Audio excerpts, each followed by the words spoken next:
Finally B.Ed সকল যে LPৰ কাৰণে আবেদন কৰিব নোৱাৰিব আৰু সেইটো 100% সত্য হৈ গৈছে, 100% কনফাৰ্ম হৈ গৈছে। আৰু অৱশেষত NCTৰ অধিসূচনা খাৰিজ কৰি সুপ্ৰিম কোৰ্টৰ গুৰুত্বপূৰ্ণ ৰায়, প্ৰাথমিক শিক্ষক নিযুক্তিত B.Edৰ ডিগ্ৰী নাকচ। চ' এটা গুৰুত্বপূৰ্ণ খবৰ দিব বিচাৰিছোঁ ভিডিঅ'টোত। বিশেষকৈ যিসকল প্ৰাৰ্থীয়ে ইতিমধ্যে B.Ed কমপ্লিট কৰি টেট পাছ কৰি আছে সেইসকলৰ কাৰণে বহুতে বেয়া খবৰ। বিশেষকৈ LPৰ ক্ষেত্ৰত সেইসকল প্ৰাৰ্থীয়ে কিন্তু আবেদন কৰিব নোৱাৰিব। B.Edক কিন্তু আবেদন কৰাৰ সুযোগ প্ৰদান কৰা নাই। আৰু এই গুৰুত্বপূৰ্ণ ৰায় দিছে সুপ্ৰিম কোৰ্টে, ইতিমধ্যে আপোনালোকে জানে আৰু এইটো ফাইনেলি কনফাৰ্ম হৈ গৈছে। মই আপোনালোকক বিস্তাৰিত খবৰ শুনাব বিচাৰিছোঁ ভিডিঅ'টোত, আপোনালোকে কাইণ্ডলি চাই থাকিব।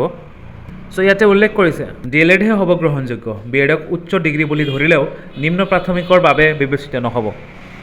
প্ৰাথমিক শিক্ষক নিযুক্তিত B.Ed ডিগ্ৰীৰ অৰ্হতা নাকচ কৰিছে উচ্চতম ন্যায়ালয়ে।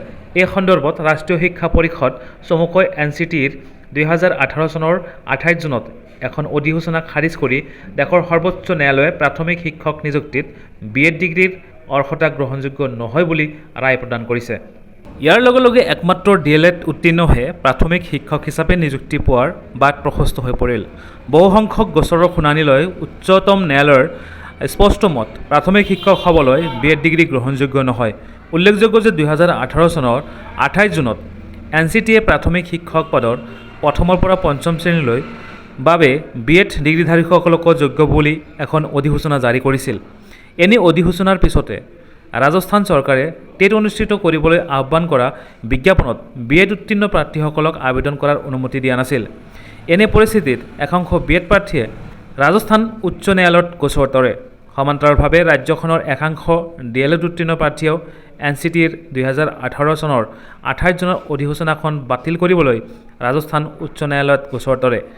এই প্ৰাৰ্থীসকলৰ গোচৰৰ শুনানি লৈ ৰাজস্থান উচ্চ ন্যায়ালয়ে ৰাজ্যখনৰ শিক্ষা বিভাগে B.Ed প্ৰাৰ্থীসকলক আবেদনৰ অনুমতি নিদিয়া সিদ্ধান্ত বাহাল ৰাখে, অৰ্থাৎ ৰাজস্থান চৰকাৰৰ সিদ্ধান্তকে বাহাল ৰাখে ৰাজ্যখনৰ উচ্চ ন্যায়ালয়ে। ইয়াৰ লগে লগে উচ্চ ন্যায়ালয়ৰ সিদ্ধান্তক প্ৰত্যাহ্বান জনাই প্ৰাৰ্থীসকলে উচ্চতম ন্যায়ালয়ৰ স্পেচিয়েল লিভ পিটিশ্যনত দাখিল কৰে। এই প্ৰাৰ্থীসকলৰ গোচৰৰ শুনানিকালতে উচ্চতম ন্যায়ালয়ে কয় যে প্ৰাথমিক পৰ্যায়ত ছাত্ৰ ছাত্ৰীৰ শিক্ষা প্ৰদান কৰিব পৰাকৈ এজন শিক্ষক প্ৰশিক্ষিত হ'ব লাগিব।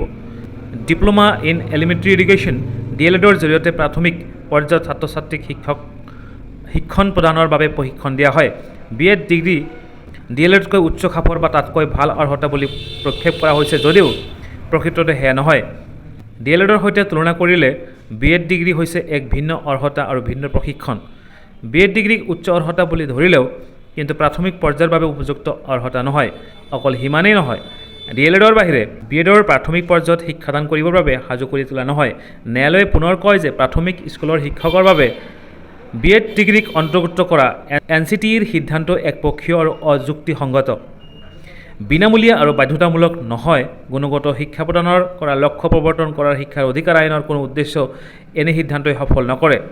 ইয়াৰ উপৰি সৰ্বোচ্চ ন্যায়ালয়ে আন এটা দিশ লক্ষ্য কৰে যে কেন্দ্ৰৰ সিদ্ধান্ত মৰ্মেহে NCTয়ে প্ৰাথমিক পৰ্যায়ৰ বাবে B.Edৰ অৰ্হতা অন্তৰ্ভুক্ত কৰিছিল। কেন্দ্ৰৰ এয়া নীতিগত সিদ্ধান্ত বুলি আদালতত কোৱা হৈছে। চৰকাৰৰ এনে যুক্তি সন্দৰ্ভত উচ্চতম ন্যায়ালয়ে শুনানিকালত কয়, চৰকাৰৰ নীতিগত সিদ্ধান্তসমূহ সাধাৰণতে আদালতে হস্তক্ষেপ নকৰে, কিন্তু একে সময়তে একে নীতিগত সিদ্ধান্তসমূহ যদি আইন বিৰুদ্ধ একপক্ষীয় হয় তেন্তে নিশ্চিতভাৱে ইয়াত আদালতে হস্তক্ষেপ কৰিব লাগিব। আমাৰ দৃষ্টিত কেন্দ্ৰীয় চৰকাৰৰ নিৰ্দেশমৰ্মে NCTয়ে যি নিৰ্দেশনা প্ৰদান কৰিছিল সেয়া শিক্ষাৰ অধিকাৰ আইন নীতিৰ পৰিপন্থী। একেদৰে শিশুক গুণগত শিক্ষা প্ৰদান কৰাৰ বাধ্যতামূলক বিধিৰো বিৰোধী। এনেদৰে মত পোষণ কৰি উচ্চতম ন্যায়ালয়ে ৰাজস্থান উচ্চ ন্যায়ালয়ৰ ৰায় বাহাল ৰাখে। লগতে সৰ্বোচ্চ ন্যায়ালয়ে B.Ed অন্তৰ্ভুক্ত কৰি NCTয়ে 2018 চনৰ 28 জুনত জাৰি কৰা অধিসূচনা খাৰিজ কৰে। ইয়াৰ লগে লগে প্ৰাথমিক শিক্ষকৰ নিযুক্তিত DLEDৰ অৰ্হতা থকা প্ৰাৰ্থীয়েহে নিযুক্তিৰ বাট প্ৰশস্ত হৈ পৰে। চ' এয়া আছিলে বিস্তাৰিত খবৰ মই আপোনালোকৰ কাৰণে লৈ আহিছিলোঁ ভিডিঅ'টোত।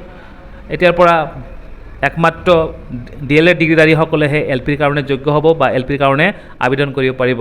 বহুতে ভাল খবৰ, যিসকলে LP টেট পাছ কৰিছে লগতে DLED আছে, আৰু কিছুমানৰ কাৰণে বেয়া খবৰ, যিসকলৰ B.Ed আছে লগতে LP টেট পাছ কৰিছিলে সেইসকলে LPৰ বাবে আবেদন কৰিব নোৱাৰিব এতিয়া।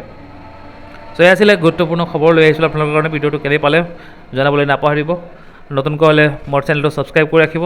Thank you so' much.